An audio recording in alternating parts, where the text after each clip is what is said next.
લોકો કહે છે કે મેથી મારવી નહીં, મેથી ખાવી. તો મેથી ખાવા માટે નહીં, આપણે મેથીના ભજીયા ખાવા માટે આપણે આવી ગયા છે ચલાલીના પાટિયાની એક્ઝેક્ટ બાજુ. ત્યાં તમને આ ભાઈ ભજીયા બનાવતા દેખાઈ જશે. તો એક્ઝેક્ટ તમને આ કહીએ તો નડિયાદથી ડાકોર જતા ચલાલી પાટિયો આવે ત્યાં એક્ઝેક્ટ બાજુમાં જ છે અને 25 રૂપિયાના 100 ગ્રામ તમને મળી જવાના છે. અને એની બાજુમાં જોડે ગલ્લો છે, ત્યાં તમને દહીં પણ મળી જવાનું છે. તો ભજીયા અને દહીંનો આનંદ લેવાનું ભૂલતા નહીં. અને જો પહેલાં તમે ચલાલીના ભજીયા ખાધા હોય તો કમેન્ટ કરજો કે ત્યાંના ભજીયા કેવા હોય છે. અને આનો ફૂલ વિડીયો જોવો હોય તો અમારી યુટ્યુબ ચેનલ નડિયાદી મેનમાં વિડીયો અપલોડ થઈ ગયો છે, ત્યાં તમને ડિટેલમાં બધું જોવા મળી જશે. અને આપણે રિવ્યૂ લઈશું કસ્ટમરના. તો ચાલો તમને યુએસએથી આવ્યા છે જીગરભાઈ, એમનું રિવ્યૂ સંભળાવી દઈએ તમને. અને તમે અત્યારે ભીડ જોઈ શકો છો, 12 મહિના આટલી જ ભીડ હોય છે, ચોમાસું હોય, ઉનાળો હોય કે શિયાળો હોય. તો ચાલો અમે પણ ટેસ્ટ કરીશું ભજીયાનો અને તમને રિવ્યૂ પણ કહીશું. અને હા દોસ્તો, હજુ સુધી તમે અમારી ચેનલને સબસ્ક્રાઇબ નથી કરતો, સબસ્ક્રાઇબ કરી દેજો, કેમ કે આવા જ ફૂડના વિડીયો આવતા રહેશે. અને હા દોસ્તો, અમે ખાણીપીણીના વિડીયો એકદમ ફ્રીમાં બનાવીએ છીએ અને ફેસબુક અને યુટ્યુબ પર અપલોડ કરીએ છીએ.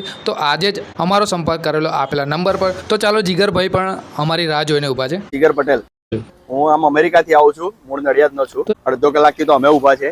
રાહ જોવાનો આનંદ ખાસો એટલે બધું થાક ઉતરી જશે.